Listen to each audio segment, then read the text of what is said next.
Hello everyone, welcome to History and Culture.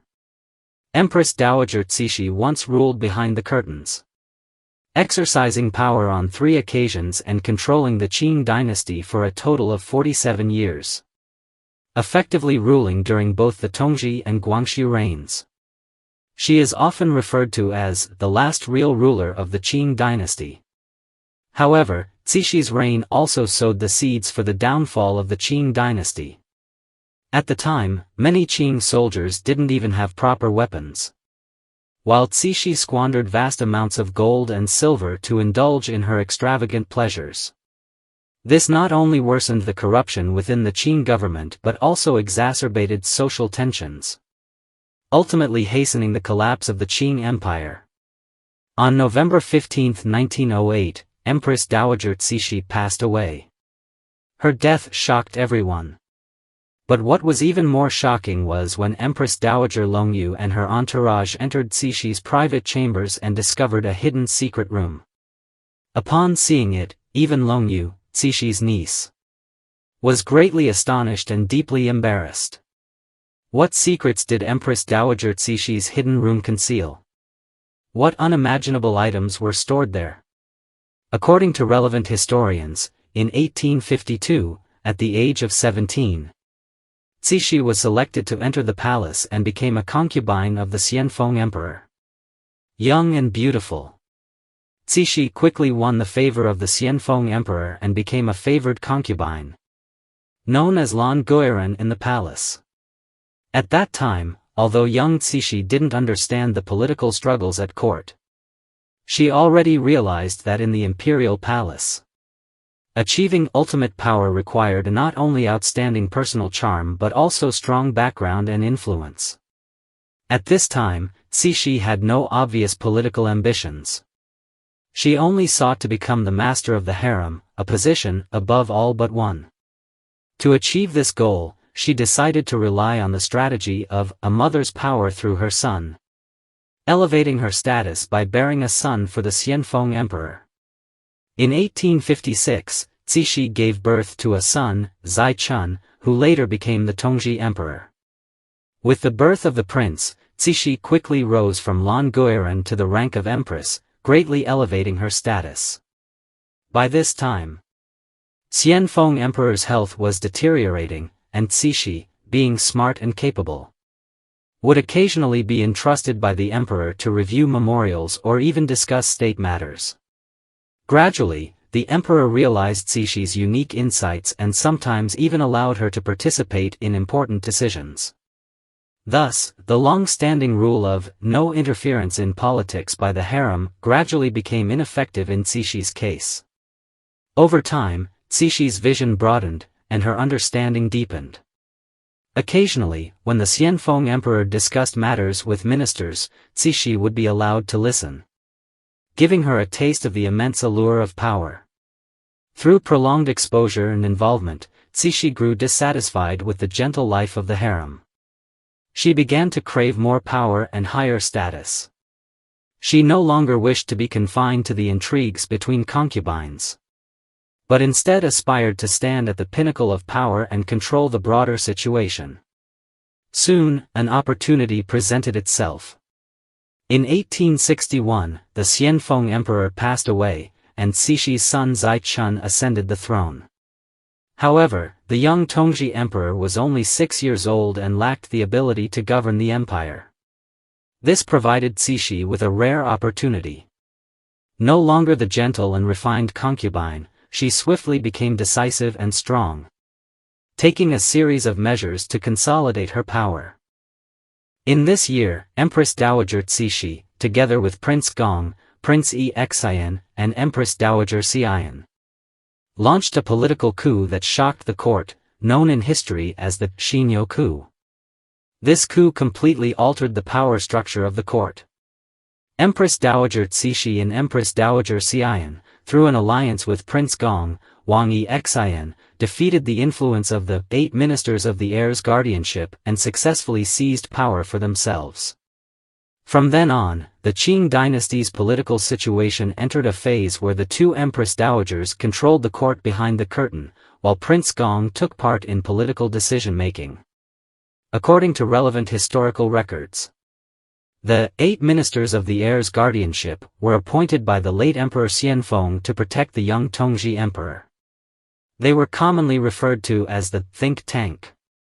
Emperor Qianlong was well aware of Cixi's ambition for power and feared she would monopolize authority after his death. Therefore, he not only appointed 8 ministers to assist the Tongzhi emperor, but also entrusted each of the Empress Dowager and the Empress with an imperial seal, attempting to balance the two factions' influence and ensure that no single party could fully control the court. However, Emperor Qianlong evidently underestimated Cixi's political cunning and her thirst for power. At just 26 years old, Cixi, with her exceptional intelligence and decisiveness, successfully broke through the defenses of the 8 ministers of the heir's guardianship. The 8 ministers of the heir's guardianship met tragic ends under Cixi's political maneuvering. Some were directly dismissed, others exiled to the borders, and some were even put to death by Cixi. Their brutal fate made other courtiers fear the political infighting. And even those who were dissatisfied with the Empress Dowagers ruling behind the curtain dared not openly oppose them. Cixi's authority became increasingly powerful. Soon after, to further consolidate her power and position, Cixi began to win over officials and cultivate her own faction. She gradually realized that she still had to share power with Empress Dowager Cixi. But how could an ambitious woman tolerate having the fruits of victory shared with someone else? Clearly, Empress Dowager Cixi was no match for Cixi. At this point, Cixi had become cold-hearted and ruthless. According to some historians' analyses, Cixi, through meticulous planning, destroyed the life-saving talisman left by Emperor Qianlong, which had been in the possession of Empress Dowager Cixi, and even caused her death in the palace. In 1884, Cixi coldly dismissed her former ally, Prince Gong, and completely severed all ties. From then on, she wielded absolute power. Once Cixi held power, she began to fill the emptiness in her heart with a luxurious material lifestyle. Her extravagant lifestyle almost became synonymous with her name. Born into the Yehe Nara clan, Cixi had lived a life of luxury from a young age. Now, as Empress Dowager, she not only maintained but further escalated this indulgent way of life, showcasing her extreme selfishness and greed. Her extravagance was not limited to everyday clothing, food, and shelter, but especially in her dietary habits, which bordered on the excessive. According to some historical records, Empress Dowager Cixi had as many as 150 dishes at every meal. In addition to the main courses, there were also various snacks and fruits. Her dining table was filled with delicacies from land, sea, and sky, everything from flying creatures to swimming fish and land animals. Not only that, but the tableware and food presentation were required to be exquisitely detailed, almost reaching an artistic level. However, Empress Dowager Cixi did not eat all the dishes. She would take a few bites and then set the food aside, with many dishes untouched. Despite being unable to finish such a vast amount of food, the table was still prepared on such a grand scale for every meal. The waste at every meal was astonishing. She wasted a huge amount of food, money, and labor just on her meals. It is said that one of her meals could feed the poor people of the entire country for a whole year. Later, Chief Eunuch Li Lianying revealed that Empress Dowager Cixi's daily expenses amounted to around 4,000 taels of silver, which was an enormous sum. In 1888, the Beiyang Navy submitted a request to the Imperial Court for additional funds to purchase new warships and strengthen the navy. However, the request was never approved. The Imperial Court's response was that the times were hard and the funds were scarce, meaning the finances were tight. In reality, much of the court's budget was spent on Empress Dowager Cixi's lavish lifestyle, and the imperial treasury was simply unable to support such enormous expenditures. In addition, to maintain her youthful beauty, Empress Dowager Cixi specially established a beauty room, inviting many experts to research ways to preserve her appearance and extend her life. She also spent over 600,000 taels of silver to renovate her palace and create a magnificent garden. The palace was filled with the fragrance of fruit every day, intoxicating everyone. However, behind this fragrance lay a strong sense of greed and selfishness. Empress Dowager Cixi had a particular fondness for the smell of apples. Whenever she could not smell the scent of apples, she would be restless and unable to eat or sleep.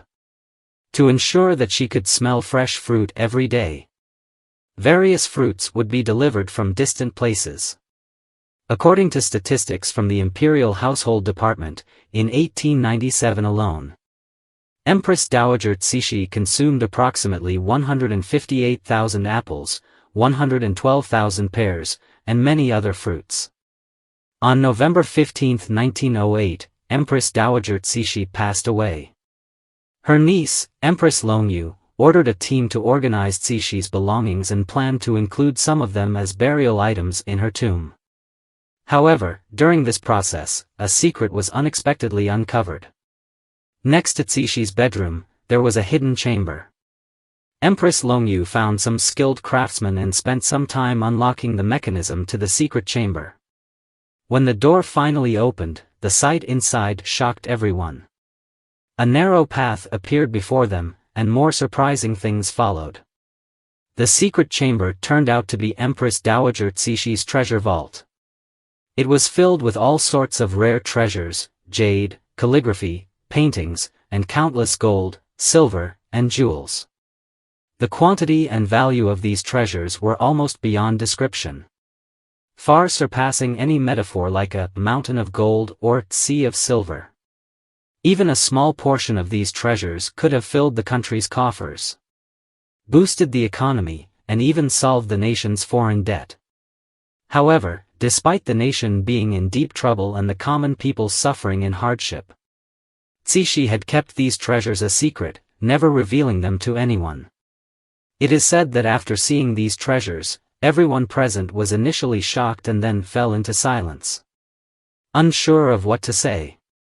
Empress Longyu, faced with this situation, felt even more embarrassed and ashamed.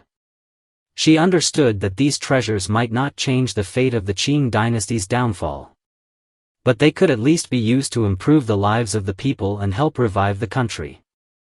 At that time, the finances of the Qing dynasty were already in dire straits. Yet, these treasures, which should have been used for the benefit of the country, were hidden in Empress Dowager Cixi's secret chamber, never fulfilling their intended purpose. It all seemed like a bitter irony of the era. This is the History and Culture channel. Liking and subscribing are the greatest help and support to us. Thank you everyone and see you in the next time.